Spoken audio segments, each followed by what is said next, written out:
Breaking news చూస్తున్నాం. Star మార్కెట్లో భారీ ప్రకంపనలు చోటు చేసుకున్నాయి. మొత్తానికైతే ఒక్క రోజులోనే మొత్తంగా మార్కెట్లు పడిపోయినట్టుగా తెలుస్తుంది. దీంతో ఇన్వెస్టర్లు అయితే తలలు పట్టుకుంటున్న పరిస్థితి అయితే నెలకొంది. అసలు ఈ సందిగ్ధతకు కారణం ఏంటి అనే విషయంలో అంచనాలు వేస్తున్నారు. టెక్ మార్కెట్లలో ఇవాళ భారీ ప్రకంపనలు చోటు చేసుకున్నాయి. ఏఐ బూమ్కు ముఖ చిత్రంగా నిలిచిన టెక్ దిగ్గజం మైక్రోసాఫ్ట్ స్టాక్ ఒక్క రోజులోనే దాదాపు 12% కుప్పకొల్లింది.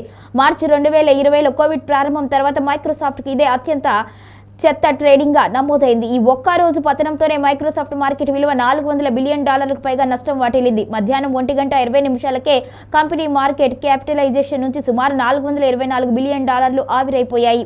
ఇది స్టాక్ మార్కెట్ చరిత్రలోనే రెండవ అతిపెద్ద ఒక రోజు వాల్యుయేషన్ వైఫౌట్గా నిలిచింది. ఈ భారీ పతనానికి ప్రధాన కారణం కంపెనీ విడుదల చేసిన తాజా ఆర్థిక నివేదిక.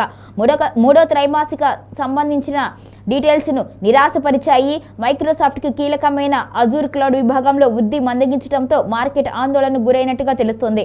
ఇంకొక కీలక అంశం ఏమిటి అంటే కంప్యూటర్ సామర్థ్య పరిమితులు, డిమాండ్ ఎక్కువగా ఉండడంతో అవసరమైన జీపీయూలు, డేటా సెంటర్ సామర్థ్యాన్ని వెంటనే అందించకపోతున్నట్లుగా కంపెనీ స్వయంగా అంగీకరించింది. అన్ని జీపీయూను అజూర్కే కేటాయించి ఉంటే వృద్ధి 40% దాటేది అని సిఎఫ్ఓ అమీహుడ్ ఆమోదం తెలిపింది.